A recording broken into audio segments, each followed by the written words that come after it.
بھی کافر ہو۔ جواب لاؤ اس کا۔ تمہارے صدر مدرس صاحب مرزا غلام احمد قادیانی کو بار بار مسلمان کہہ رہے ہیں، بار بار مسلمان کہہ رہے ہیں، اور علماء ان کے ساتھ جھگڑ رہے ہیں، اس کو کافر کہو، وہ کہتے ہیں تم کافر ہو، وہ مسلمان ہے۔ بڑی تمہاری محبت ہے، تمہیں یہ محبت مبارک ہو، گالیاں دیتے رہو، انشاءاللہ اللہ کے فضل و کرم سے کتاب و سنت کو دنیا کی کوئی بھی طاقت دبا سکتی نہیں، اللہ کی رحمت سے۔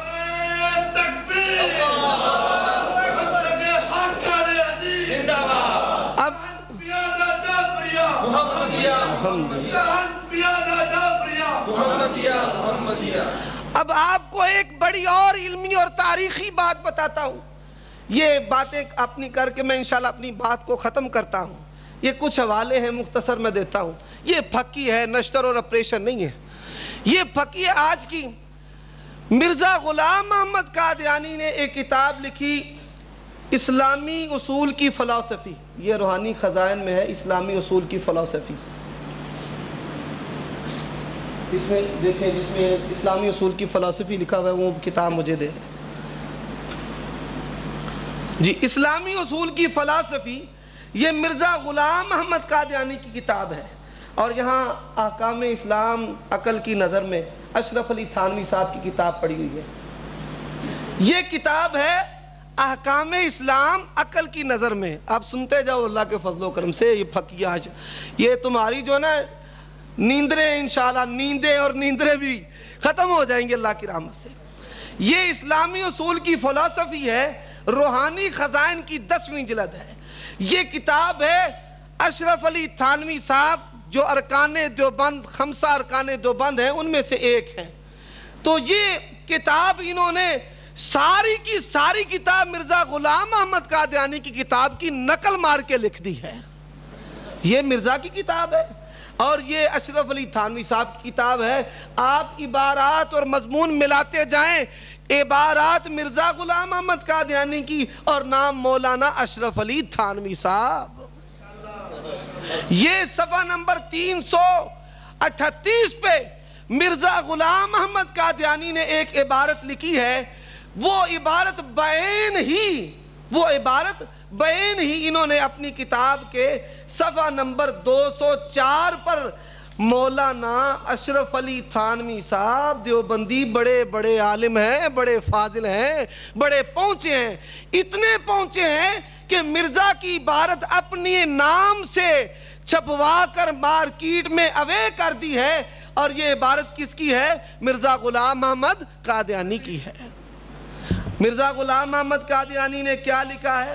حرمت خنزیر میں اس بات کا کس کو علم نہیں کہ یہ جانور اول درجہ کا نجاست خور اور نیز بے غیرت دیوس ہے۔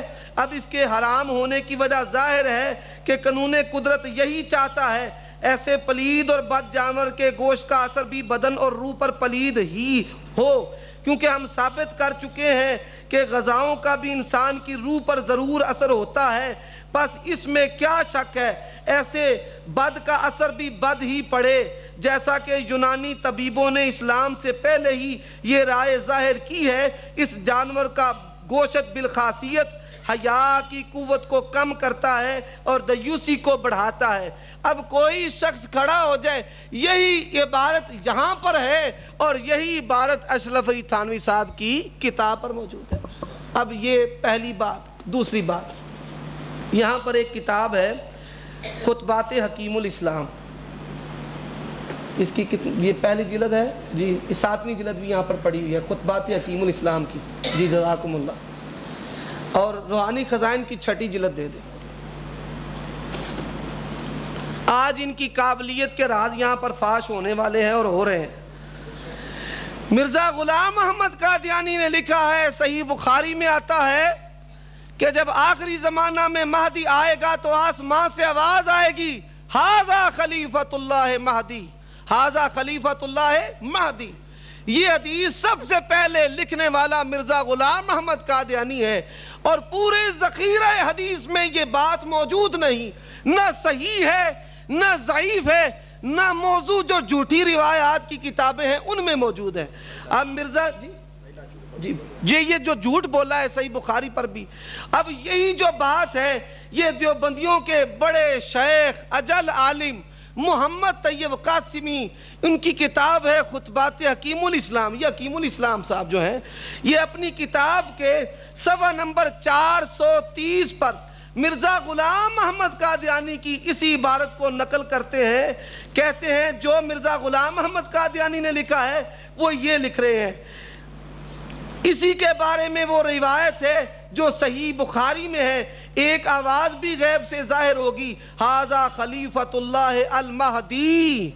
جو بات مرزا غلام محمد قادیانی نے نقل کی، جھوٹ بولا، سب سے پہلے جھوٹ بولا، وہی بات جو ہے قاری طیب صاحب جو ان کے بڑے شیخ اور حکیم الاسلام ہیں انہوں نے اپنی کتاب میں نقل کی ہوئی ہے. کتاب البریہ ہے، روحانی خزائن کی 13ویں جلد ہے. اب روحانی خزائن کی 13ویں جلد میں نے ایک کتاب لکھی ہے دیوبندیت پر، 3 زبانوں میں الحمدللہ اس کا ترجمہ ہو رہا ہے، اور میں نے اس میں یہ لکھا ہے کہ باطل فرقوں کا یہ معجون مرکب ہے. جہمیہ، معتزلہ اور جہمیہ معتزلہ کے علاوہ مرجیہ اور وجودی اور ان کا جو وجود ہے وہ بھی 100 سال سے پرانا نہیں. اس بات پر مولوی صاحب کو بڑی تکلیف ہوئی ہے. کہتے ہیں اس نے ہمیں کہا کہ یہ 100 سال سے پہلے، انگریز سے پہلے کے نہیں ہے. قدوری جو ہے یہ ہماری کتاب ہے. ہم کہتے ہیں نہ تم اہل سنت ہو نہ تم حنفی ہو، تم اہل سنت کے دعوے میں بھی جھوٹے ہو، حنفی ہونے میں بھی جھوٹے ہو. بے شمار تمہارے جو مسائل ہیں وہ امام ابو حنیفہ سے ثابت نہیں. عقیدہ وحدت الوجود ہے وہ ابو حنیفہ سے ثابت نہیں ہے. چشتی، قادری، سوروردی، نقشبندی تمہارا ہونا یہ امام ابو حنیفہ سے ثابت نہیں ہے. اور یہاں پہ ایک کتاب پڑھی ہوئی ہے، قاری طیب صاحب کی لکھی ہوئی کتاب ہے علماء دیوبند کے عقائد پر. جی علماء دیوبند کا دینی رخ اور مسلکی مزاج، یہ کتاب ہے اور ادارہ اسلامیات لاہور کی چھپی ہوئی ہے. اس کا صفحہ نمبر 177 پر وہ اقرار کرتے ہیں، کہتے ہیں غرض، سنیں ان کی عبارت، غرض مسلک علماء دیوبند محض نظری مسلک نہیں بلکہ عملی طور پر بھی مستقل دعوت بھی ہے جو آج سے 100 سال پہلے دی گئی ہے. جو آج سے کتنے 100 سال پہلے دی؟ 100 سال. وہ کہتے ہیں کہ ہماری دعوت کا وجود 100 سال پرانا ہے. اور یہ لکھنے والے کون ہیں؟ قاری طیب صاحب جو محتمم ہیں دارالعلوم دیوبند کے، وہ خود اقرار کر رہے ہیں. اور جہاں پر کتاب پڑھی ہوئی ہے عقائد علماء دیوبند، وہ نیلے رنگ کی کتاب ہے. جی جزاکم اللہ خیر.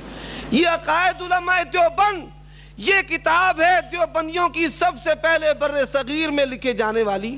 اس سے پہلے کوئی بھی کتاب ان کے عقائد پر نہیں لکھی گئی اور نہ ان کے مسائل پر لکھی گئی ہے.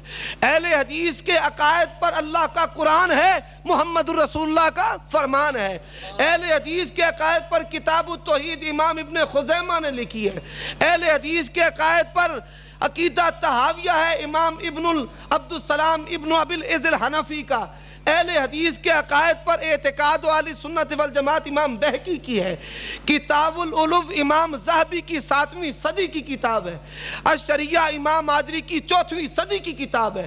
اہل حدیث کے عقائد پر اللہ کا قرآن اور حدیث مصطفیٰ بھی ہے اور محدثین کی لکھی ہوئی عقائد کی کتابیں بھی موجود ہیں.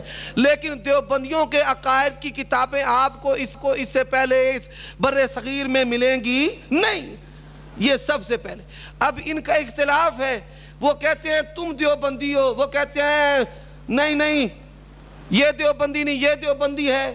اب ان کو کہتے ہیں کہ یہ گندے انڈے ہیں، مماتی حیاتی کا آپس میں جھگڑا ہے، ایک دوسرے کو کافر کہتے ہیں، مشرک کہتے ہیں.